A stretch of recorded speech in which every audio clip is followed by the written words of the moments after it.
天皇の父なる神を信じ、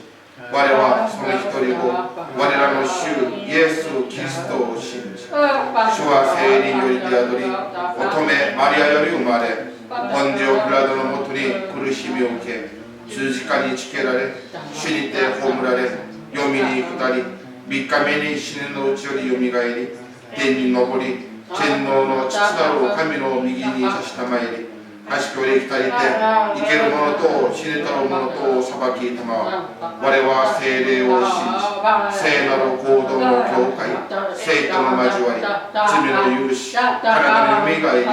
とこしえの命を信じる。アーメン。行動25番と一緒に行動句を捧げましょう。支援103編でございます。私の魂よ、主をたたえよ。私のうちにあるものはこぞって聖なる皆をたたえよ。私の魂よ、主をたたえよ。主は御計らいを何一つ忘れてはならない。主はお前の罪をことごとく許し、病をすべて癒し、命を計らってあがない出してくださる。慈しみと憐れみの冠を授け、流れる限り良いものに導かせ、わしのような若さを新たにしてくださる。主は憐れみ深く、恵みに富み、忍耐強く、慈しみは大きい。永久に責めることはなく、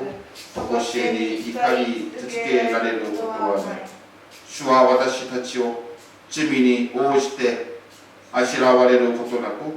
天が地を越えて大いかように、慈しみは主を恐れる人を超えて大きい。東が西から遠いほど、私たちの背きの罪を遠ざけてくださる。父がその子を憐れむように、主は主を恐れる人を憐れんでくださる。アーメン。お座りください。賛美427番ご一緒に賛美を捧げましょう。賛美のうち一人はお祈りをよろしくお願いいたします。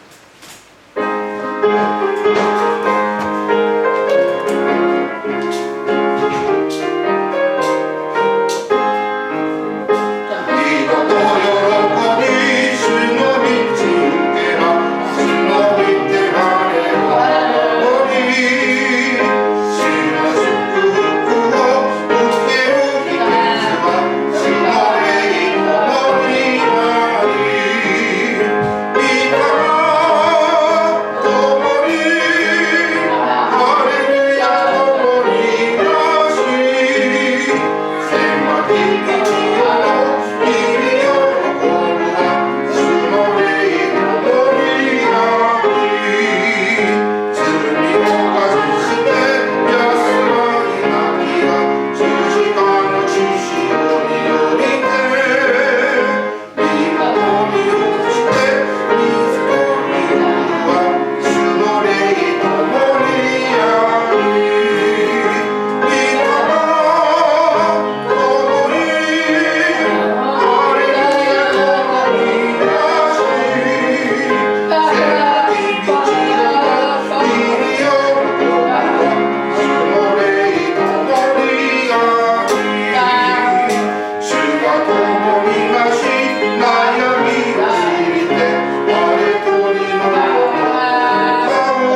Porque cada que tengo como todo el tema, deも本当に人が多く来るはずでと、他の人が多く持ってるけどがいると、だんだんと持ってることも早くだんだんと体を早く巻くようにみんな塗ってください。これからもローアップも通年分も後年分も全部合わせて同じく体の健康を守ってもっともっと良いご自身のメッセージを聞いてみんなの健康を守ってください。これからも今は他の国は今シェールやレブやいろいろなずっと選挙されてるけど本当はイスラムの言葉が間違ってもけどもみんなわからない。本当はイエス様の心を一つ絞っていけばみんな心が分かってくると思います。これからの動物とかも他の人がもみんなで同じように教会の状態にみんな合わせてご自身のメッセージをよくちゃんと聞いて言葉を叩けてまくその皆に感謝します。アーメン。アーメン。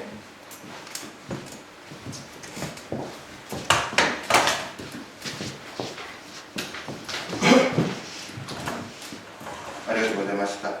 日はマルコの福音書11章1節から12節、先週の知識でございますけれども、新約聖書マルコの福音書11章1節から12節をお読みいたします。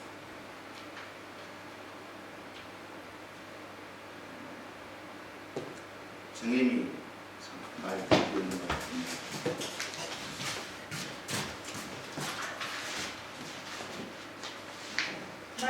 福音書12章1から12節。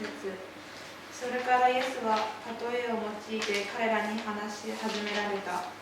ある人がブドウ園を作って柿を巡らし、酒舟を掘り、櫓を立て、それを農夫たちに貸して旅に出かけた。季節になるとブドウ園の収穫の分け前を受け取りにしもべを農夫たちのところへ使わした。ところが彼らはそのしもべを捕まえて袋叩きにし、何も持たせないで送り返した。そこでもう一度別のしもべを使わしたが、彼は頭を殴り恥ずかしめた。また別のしもべを使わしたところが、彼らはこれも殺してしまった。続いて多くのしもべをやったけれども、彼らは袋叩きにしたり殺したりした。その人にはなおもう一人の者がいた。それは愛する息子であった。彼は私の息子なら敬ってくれるだろうと言って最後にその息子を使わせた。するとその農夫たちはこう話し合った。あれは跡取りだ。さああれを殺そうではないか。そうすれば財産はこちらのものだ。そして彼を捕まえて殺してしまい、ブドウ園の外に投げ捨てた。ところでブドウ園の主人はどうするでしょう。彼は戻ってきて農夫どもを撃ち滅ぼし、ブドウ園を他の人たちに与えてしまいます。あなた方は次の聖書の言葉を読んだことがないのですが、家を建てる者たちの見捨てた石、それが礎の石になった。これは主がなさったことだ。私たちの目には不思議なことである。彼らはこの例え話が自分たちを指して語られたことに気づいたので、イエスを捕らえようとしたが、やはり群衆を恐れた。それでイエスを残して立ち去った。アーメン。ありがとうございます。今日のこのところから神様からの権威という題なのでメッセージを話したいと思います。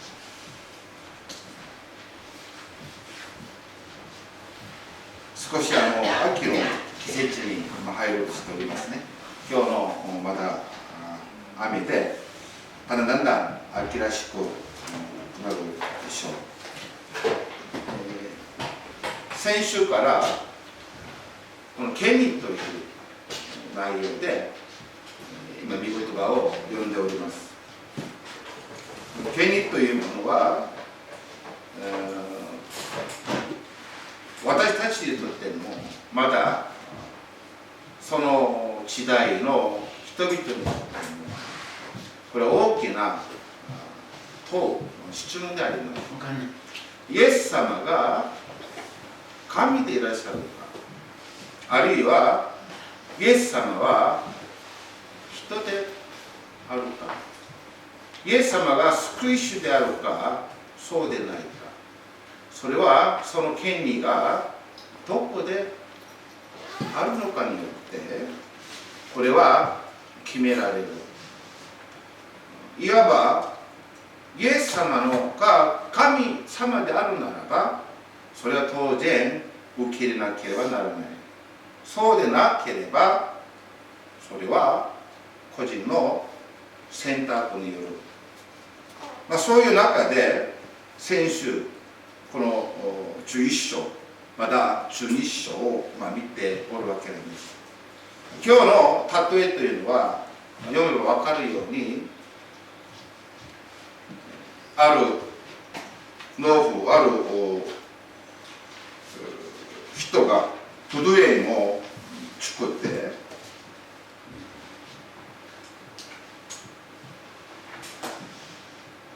それを農夫たちに貸して旅を出かけたというところから始めております。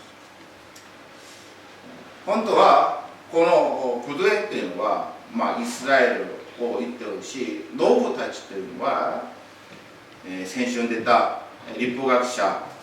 祭司長、長老たち、というような人を指しております。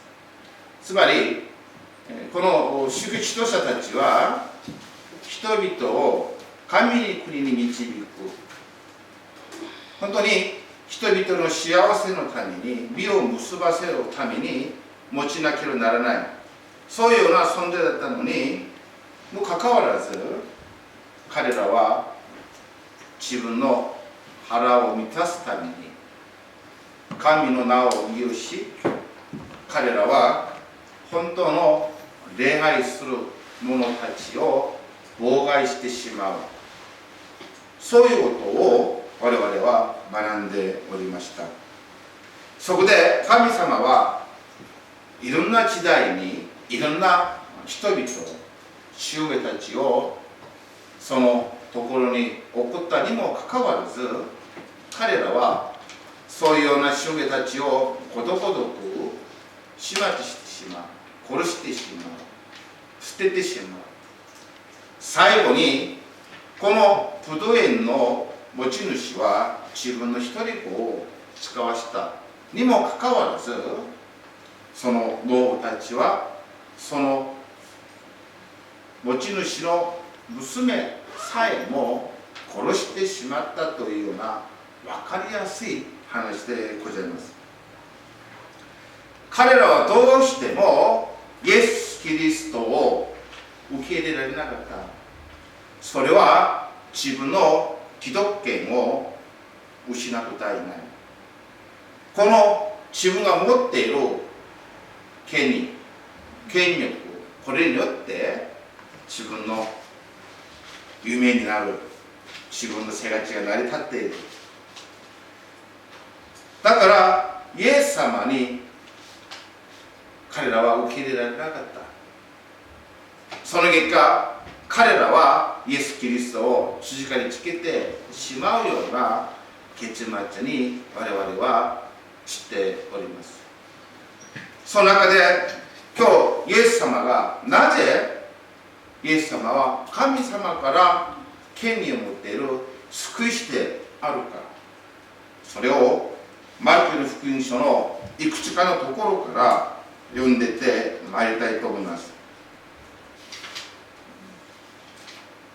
聖書が始められてイエス・キリストの交渉の中でイエス・キリストがバプテスマヨハネから洗礼を受けてその自ら立ち上がろうとしている時に天から神様はこうおっしゃいました。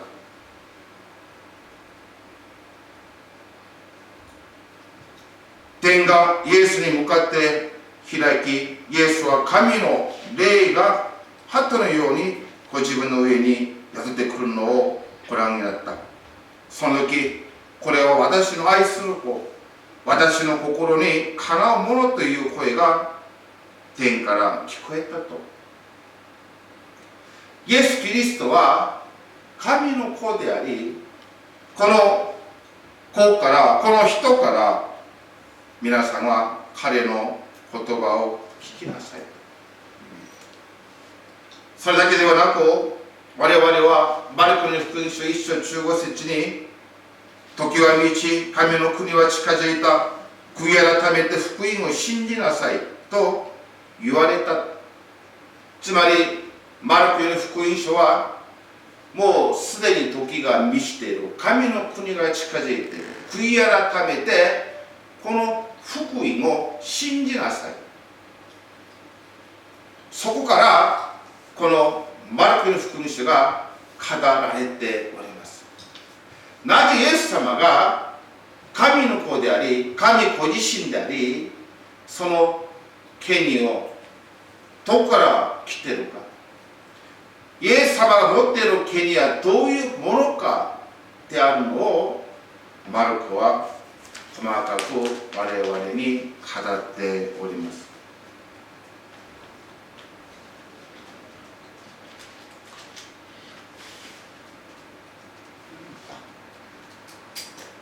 マルコよる福音書4章41節に、弟子たちは非常に恐れて、一体この方はどなたのなのだろう、風や海さえも従うではないかと互いに言ったと記されております。風や嵐もこのイエス・キリストの言葉によって静まったり止んだり、それが記されております。イエス様はこの自然を支配し、それだけではなく、マルコよる福音書2章中節にある中風の者が4人の人によってイエスのところに来られた時に、イエス・キリストはこのように述べております。人の方が、つまりご自身が地上で罪を許す権利を持っていることを知らせよう。それで中風に言った。あなたの罪は許された。イエス・キリストは罪を許してあげる。まだマルコよる福音書1章、いいですよ、この3人いいです。17節には、ある悪霊に取り掛かった人がイエスの身元にひざまずいて、その悪霊を追い出せるようにお願いしたときに、そういうような記事が記されております。マルコの福音書1章27節に、人々は皆驚いて論じ合った。これは一体どういうことなのだ。権威ある新しい教えだ。この人が汚れた霊に命じるとその言うことを聞く。またマルコよる福音書1章22節には、人々はその教えに非常に驚いた。立法学者のようではなく、権威のあるものとして教えになったからであると。イエス・キリストの教えも、イエス・キリストが悪霊を追い出すことも、イエス・キリストが病人を癒すことも、イエス・キリストが自然を支配していることも、マルコよる福音書は一章からずっと続いて、イエス・キリストのみが持っている権威を、それを見せ、それを人々が見て聞いて驚いたと記されております。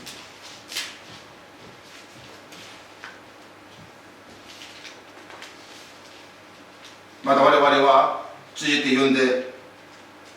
いくつもりなんですけど、マルコの福音書14章62節に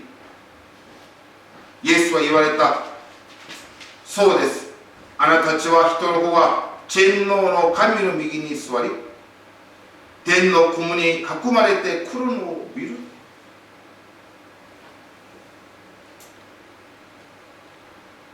イエス・キリストが生まれて、これも神の霊によって乙女よに宿った。そのイエス・キリストはまだ洗礼を交渉外を始められた時も、まだ地上でさまざまな一人一人を悲しみや弱さやその罪を、彼の病気を、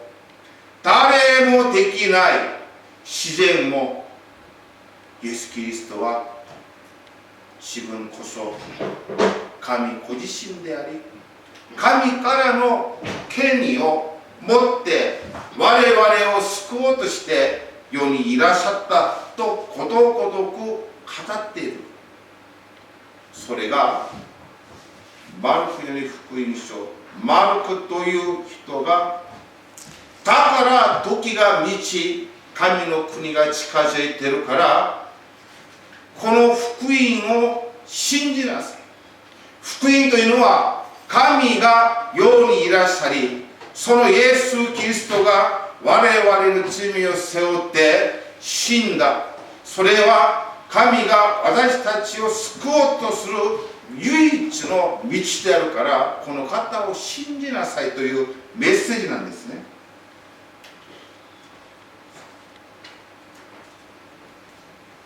でもどうしても受け入れられない人が聖書は出ております。マルコはそれをいくつか説明しておりますけれども、それはイエス・キリストが自分のふるさとにいた時に、その人たちはイエス・キリストを受け入れられない、受けようともしない。あまりにも小さい時から同じ町で成長したイエス様を知ったその村にいる人は、彼らは先入観でしょうか、分かったようなことでしょうか。ああ、イエス私知ってるぞ、小さい時から私よく知ってるぞ。でもその知ってることと本当の知ってることは自分ギャップがあります。世にあるさまざまなことにあっても、皆さんは誰々を知ってる。夫婦の中にもお互いに知ってると。私は子供を知ってるし、子供は親を知ってる。でも本当に知ってるでしょうか。俺に変えてみますと、私たちお互いに知ってるつもりなんだけど、知らないものがあまりにも多すぎる。イエス様がふるさとに行かれた時には、そこには奇跡が、わずかな奇跡しか起これなかった。つまりふるさとに行った時に、この人たちはイエス・キリストを知ってる。でも間違って知ってる。後悔している。まだこの律法学者、まだこの祭司長、長老たちも神を信じていると言って知ってると思ったにもかかわらず、彼らは本当のことを知らない。まだ彼らは自分が持っている気できたんでしょうか、権力、それを下ろせない愚かな決断を下ってしまいました。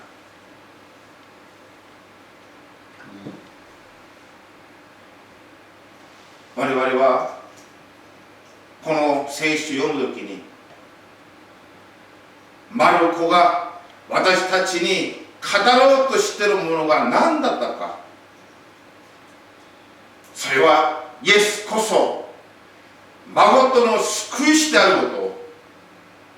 だからマルコの福音書は1章から16章の間、ところどころどころにこの方こそ生きていらっしゃる誠の神であり、誠の権威を持っていらっしゃる方ですよと、私たちに大きな声で語っていることが我々は聞こえるように聞こえてるんですね。先ほども話したように、そこには一人一人が幸せを生きる特権に預かっている神の霊によって作られたものにもかかわらず、いろんなものによって抑えられている。病気とか人間関係において、まだ権力において、まだ自然の被害によって、いろんなところに人間はその目に見えるもの、そこに抑えられている者たちに真の自由、真の解を与えようとして、イエス・キリストはその人間の限界を超えることを、その罪を許してあげることも、その困難を乗り越えることができる唯一の神であるから信じなさいと語っているのがマルコによる福音書のメッセージなんです。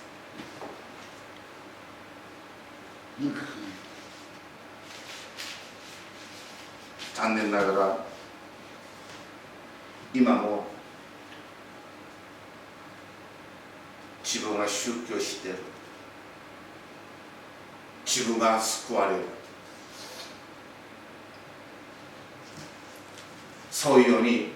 自分が持っている知識、自分が持っている権利、それによってイエス・キリストを受け入れられない方が世にはたくさんいらっしゃい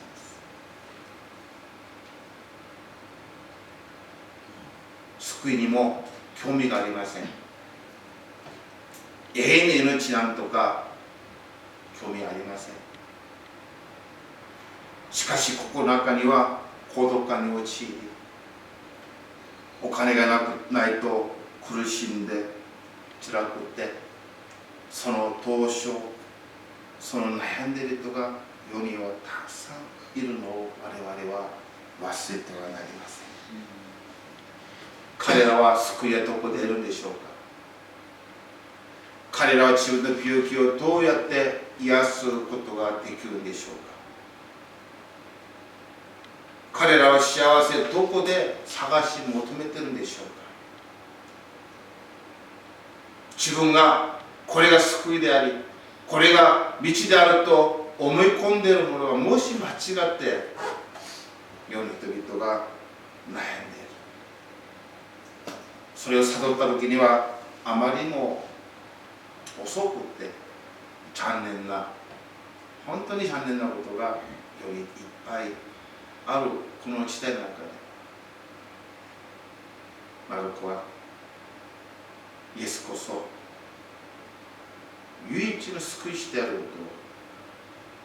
とを私たちに見事を持って語っております。ローマの人の手紙10章にはどうやって救われるか分かりやすく説明しております。口でイエスは主であることを公に言い表し、心で神がイエスを死者の中から復活させられたと信じるなら、あなたは救われるからですと。イエスは主である、唯一の神である。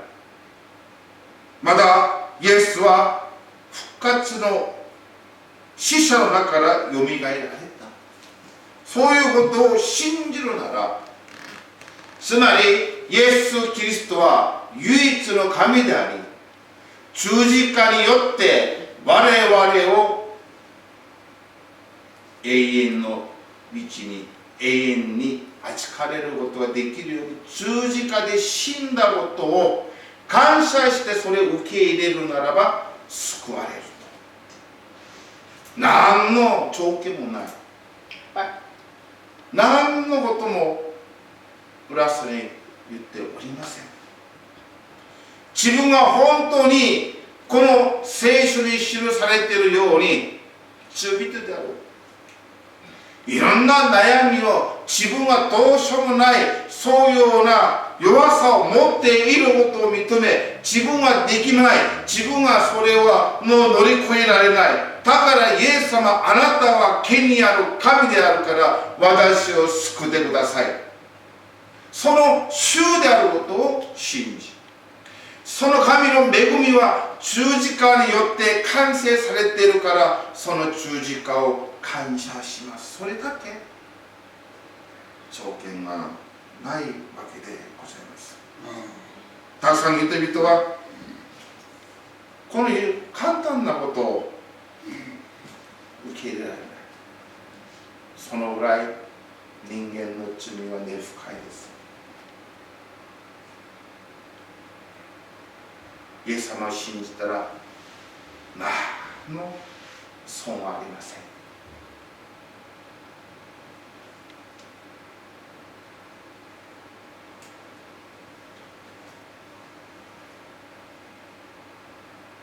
今日我々は最後に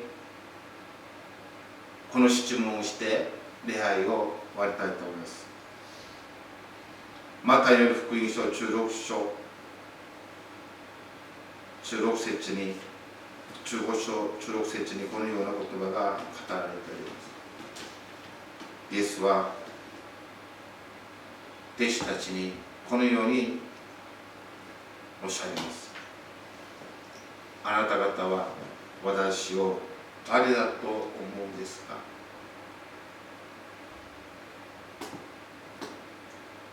あなたたちは私を誰だと思っているんですか。そこでシモン・ペテロは答えて言われた。主はキリストであり生きていらっしゃる神の子です。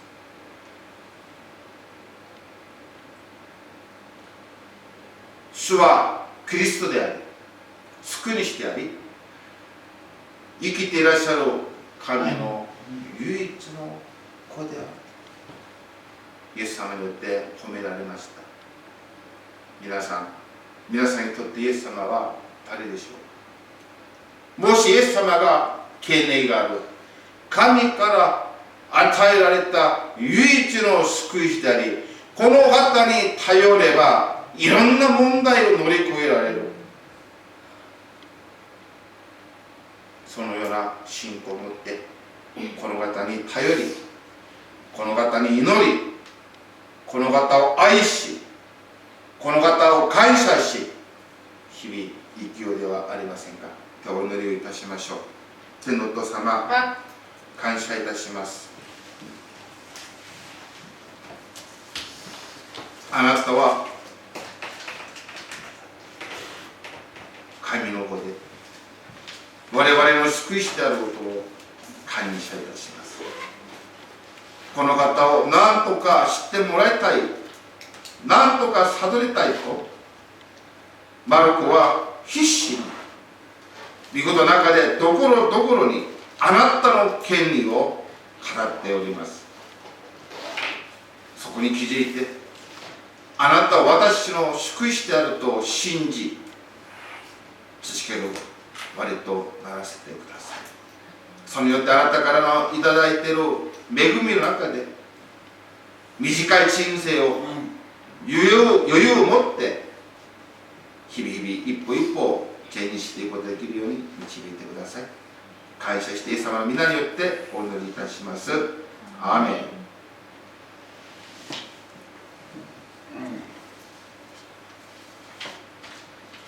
賛美497番賛美して備えの人気も捧げたいと思います。497番です。